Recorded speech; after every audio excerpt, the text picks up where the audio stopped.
All right, so we're going to talk about QSEN. And I use this PowerPoint just to make it easier to follow along. So this is chapter 3, and we're talking about quality and safety education for nurses. Okay, so we're going to describe the process of using quality safety education for nurses in the hospital setting. Okay.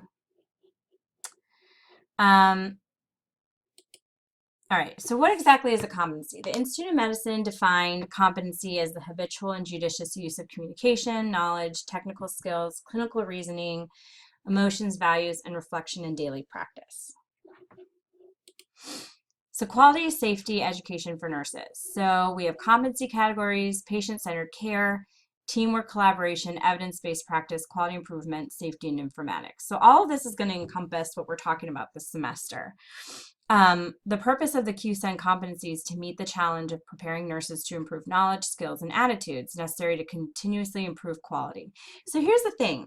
I remember when I was a new nurse being like, how do I make things better? How do I become a nurse that changes things? And I didn't really know how to do it. And this is when someone decided to formalize it, not because of me, but I'm sure a lot of nurses thought that, and they thought, how do we formalize education so that nurses can A, get inspired, and B, have the tools to be able to affect positive change? So evidence-based practice. Every time you're going to make a change, you need to use the evidence, the best evidence out there, to one, discover if it's something that needs to be changed, and two, what is the best way to do it? And you want to gather best practices and review current healthcare education, nursing, and patient safety literature. So if we go back to the poster examples that I had up, okay, for making a change. Okay. So problem statement. Cincinnati Children's is recognized as a magnet organization with a large number of advanced practice registered nurses. However, APRNs working in various area and divisions are underrepresented. Okay, so according to a recent survey, approximately half weren't aware of decisions being made, and it's decisions that impact them. So how do we increase this? Well, shared government. So first thing, they weren't like, well, let's just make it mandatory. They went and looked in the literature. If you look here, background literature, what they could do to increase it. And that's really important to understand when we are talking about how to improve patient safety, or I'm sorry, how to implement a competency and a practice change.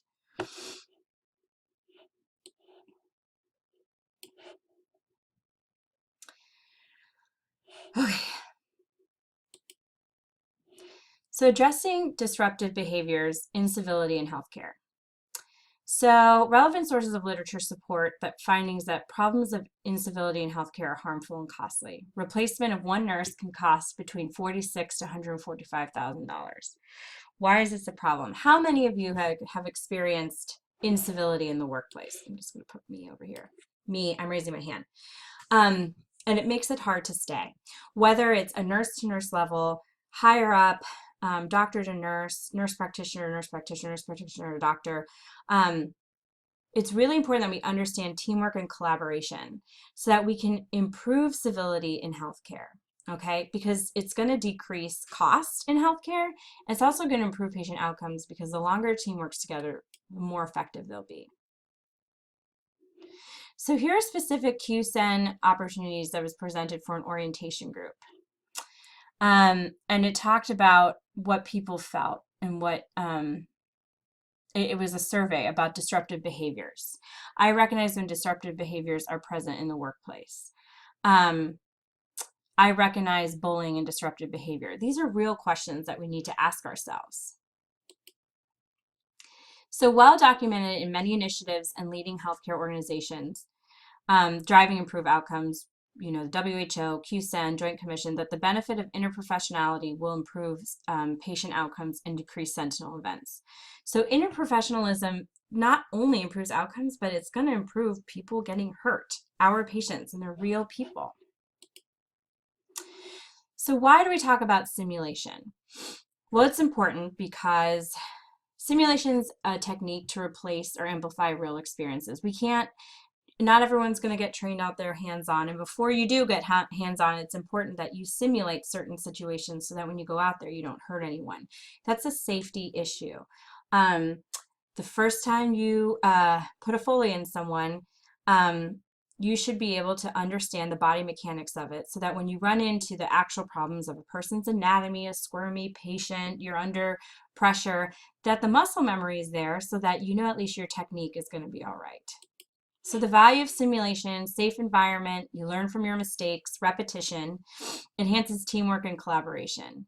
You're going to improve on your critical thinking, judgment, organization, prioritization, and communication, and it's a controlled environment so that if you screw up, no one's going to get hurt. And you're going to learn things. You can say, okay, I remember the simulation, they talked about the squirmy patient when I'm putting in a Foley, and here were some critical thinking points that I can implement. The same with mock codes. And so at the end of a mock code, it says here, it talks about debriefing after. Okay, why is debriefing so important? So it allows for reactions, understanding, and summary. So it clears the air to set the stage for discussion. So you normalize your feelings, you're able to grasp the facts, understanding, you're going to explore trainees' perspective on a scenario event and discuss and teach, just like with case studies. And distill lessons learned for the future use. What worked well, what should be changed, major takeaways.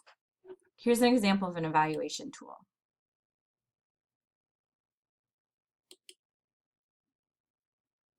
So how do you socialize QSEN? How do you get all this great information and then bring it out into the world full of cynicism and people who don't want anything to do with this? So first of all, you want to get stakeholders involved. We talked about stakeholders. So the chief nursing officer needs to be committed to this. And you're going to want to present it to nursing leaders, education team, advanced practice nurses, and discuss at patient care division meetings. And introduce an orientation. How do we get people excited about making changes and learning how to make those changes? How to communicate, how not to bully each other, and how to know that you're going to practice, practice, practice until you get it right. All right, here's an example of curriculum.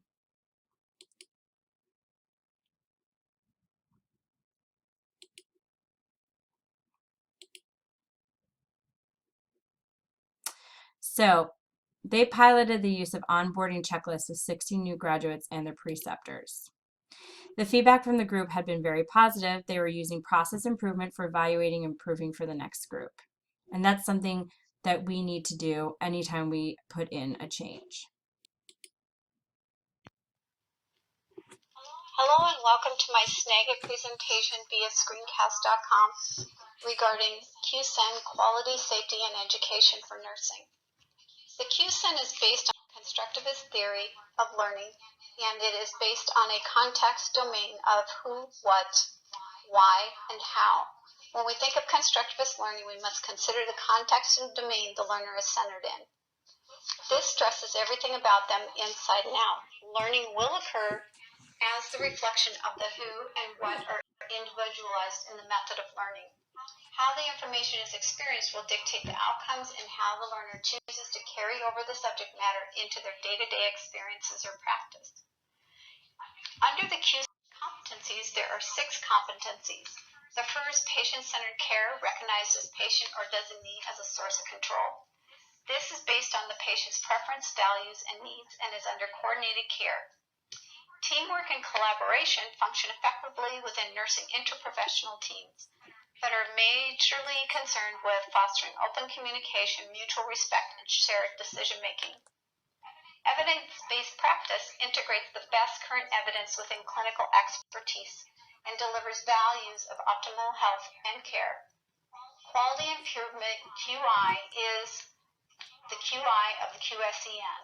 This data monitors the outcomes of care processes and uses improvement methods to design and test changes to continuously improve the quality and safety of healthcare systems. This is not to go without a quality improvement or safety method to minimize the risk of harm to patients and providers through both system effectiveness and individual performance. None of these can occur without technological informatics or advances in technology.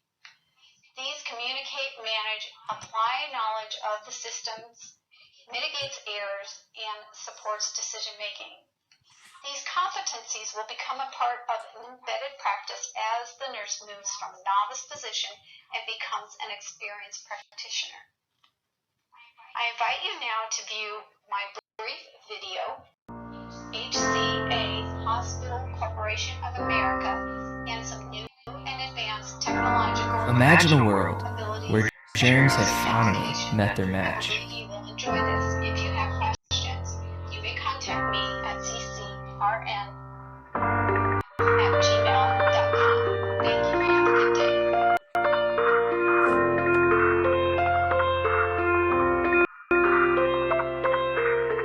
Imagine a world where wearable technology like Google Glass can help you treat every patient as if they were your own.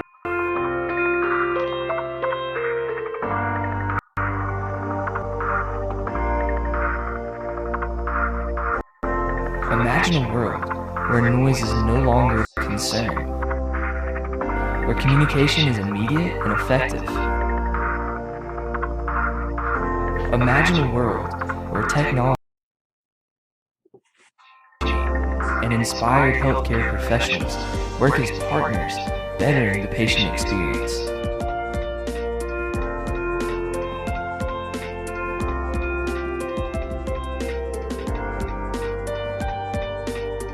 Imagine the future. The future is here.